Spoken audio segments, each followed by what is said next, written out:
بسم اللہ الرحمن الرحیم۔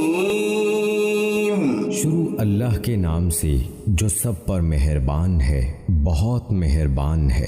وَلَقَدْ أَرْسَلْنَا إِلَىٰ أُمَمٍ مِّن قَبْلِكَ فَأَخَذْنَاهُم بِالْبَأْسَاءِ وَالضَّرَّاءِ لَعَلَّهُمْ يَتَضَرَّعُونَ۔ اور اے پیغمبر، تم سے پہلے ہم نے بہت سی قوموں کے پاس پیغمبر بھیجے، پھر ہم نے ان کی نافرمانی کی بنا پر انہیں سختیوں اور تکلیفوں میں گرفتار کیا تاکہ وہ عجز و نیاز کا شیوہ اپنائیں۔ فَلَوْلَا إِذْ جَاءَهُم بَأْسُنَا تَضَرَّعُوا وَلَكِن قَسَتْ قُلُوبُهُمْ وَزَيَّنَ لَهُمُ الشَّيْطَانُ مَا كَانُوا يَعْمَلُونَ۔ پھر ایسا کیوں نہ ہوا کہ جب ان کے پاس ہماری طرف سے سختی آئی تھی اس وقت وہ عاجزی کا رویہ اختیار کرتے، بلکہ ان کے دل تو اور سخت ہو گئے، اور جو کچھ وہ کر رہے تھے شیطان نے انہیں یہ سمجھایا کہ وہی بڑے شاندار کام ہیں۔ فَلَمَّا نَسُوا مَا ذُكِّرُوا بِهِ فَتَحْنَا عَلَيْهِمْ أَبْوَابَ كُلِّ شَيْءٍ حَتَّى إِذَا فَرِحُوا بِمَا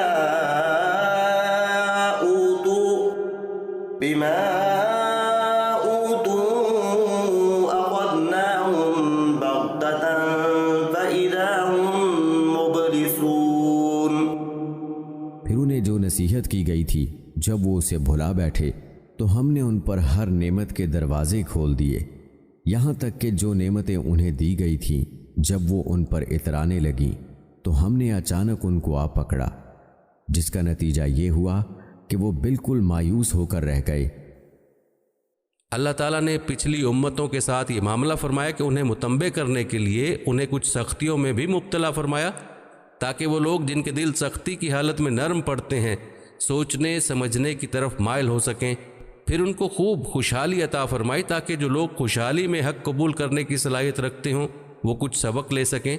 جب دونوں حالتوں میں لوگ گمراہی پر قائم رہے تب ان پر عذاب نازل کیا گیا۔ یہی بات قرآن کریم نے سورہ اعراف میں بھی بیان فرمائی ہے۔ فَقُطِعَ دَابِرُ الْقَوْمِ الَّذِينَ ظَلَمُوا وَالْحَمْدُ لِلَّهِ رَبِّ الْعَالَمِينَ۔ اس طرح جن لوگوں نے ظلم کیا تھا ان کی جڑ کاٹ کر رکھ دی گئی، اور تمام تعریفیں اللہ کی ہیں جو تمام جہانوں کا پروردگار ہے۔ قُلْ أَرَأَيْتُمْ إِنْ أَخَذَ اللَّهُ سَمْعَكُمْ وَأَبْصَارَكُمْ وَخَتَمَ عَلَى قُلُوبِكُمْ مَنْ إِلَٰهٌ غَيْرُ اللَّهِ يَأْتِيكُمْ بِهِ انظُرْ كَيْفَ نُصَرِّفُ الْآيَاتِ ثُمَّ هُمْ يَصْدِفُونَ۔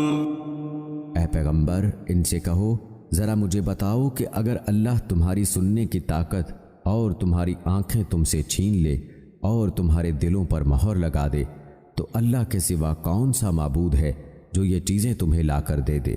دیکھو ہم کیسے کیسے مختلف طریقوں سے دلائل بیان کرتے ہیں، پھر بھی یہ لوگ منہ پھیر لیتے ہیں۔ قُلْ أَرَأَيْتَكُمْ إِنْ أَتَاكُمْ عَذَابُ اللَّهِ بَغْتَةً أَوْ جَهْرَةً هل يهلك إلا القوم الظالمون۔ کہو ذرا یہ بتاؤ کہ اگر اللہ کا عذاب تمہارے پاس اچانک آئے یا اعلان کر کے، دونوں صورتوں میں کیا ظالموں کے سوا کسی اور کو ہلاک کیا جائے گا؟ کفار مکہ حضرت صلی اللہ علیہ وآلہ وسلم سے یہ بھی کہتے تھے کہ اللہ کے جس عذاب سے آپ ہمیں ڈراتے ہیں تو عذاب ابھی کیوں نہیں آ جاتا؟ شاید وہ سمجھتے تھے کہ اگر عذاب آیا تو مومن کافر سبھی ہلاک ہو جائیں گے۔ اس کے جواب میں فرمایا جا رہا ہے کہ ہلاک تو وہ ہوں گے جنہوں نے شرک اور ظلم کا ارتکاب کیا ہے۔ وَمَا نُرْسِلُ الْمُرْسَلِينَ إِلَّا مُبَشِّرِينَ وَمُنذِرِينَ فمن آمن وأصلح فلا خوف عليهم ولا هم يحزنون۔ ہم پیغمبروں کو اسی لیے تو بھیجتے ہیں کہ وہ نیکیوں پر خوشخبری سنائیں اور نافرمانی پر اللہ کے عذاب سے ڈرائیں۔ چنانچہ جو لوگ ایمان لے آئے اور اپنی اصلاح کر لی ان کو نہ کوئی خوف ہوگا اور نہ وہ غمگین ہوں گے۔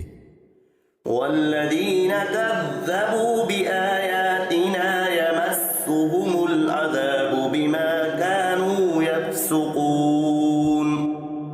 اور جن لوگوں نے ہماری آیتوں کو جھٹلایا ان کو عذاب پہنچ کر رہے گا کیونکہ وہ نافرمانی کے عادی تھے۔ قل لا اقول لكم عندي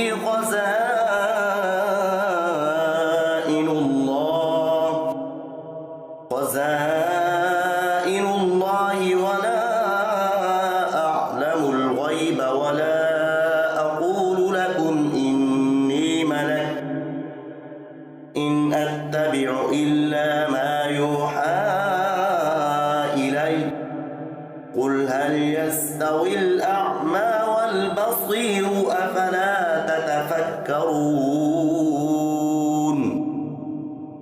اے پیغمبر ان سے کہو میں تم سے یہ نہیں کہتا کہ میرے پاس اللہ کے خزانے ہیں اور نہ میں غیب کا پورا علم رکھتا ہوں اور نہ میں تم سے یہ کہتا ہوں کہ میں فرشتہ ہوں، میں تو صرف اس وحی کی اتباع کرتا ہوں جو مجھ پر نازل کی جاتی ہے۔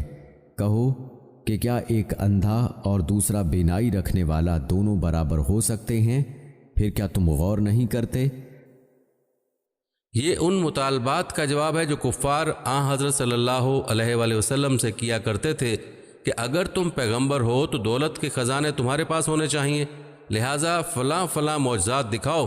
جواب میں فرمایا گیا کہ پیغمبر ہونے کا یہ مطلب نہیں ہے کہ خدائی کے اختیارات مجھے حاصل ہو گئے ہیں یا مجھے مکمل علم غیب حاصل ہے یا میں فرشتہ ہوں۔ پیغمبر ہونے کا مطلب صرف یہ ہے کہ مجھ پر اللہ تعالیٰ کی طرف سے وحی آتی ہے اور میں اسی کا اتباع کرتا ہوں۔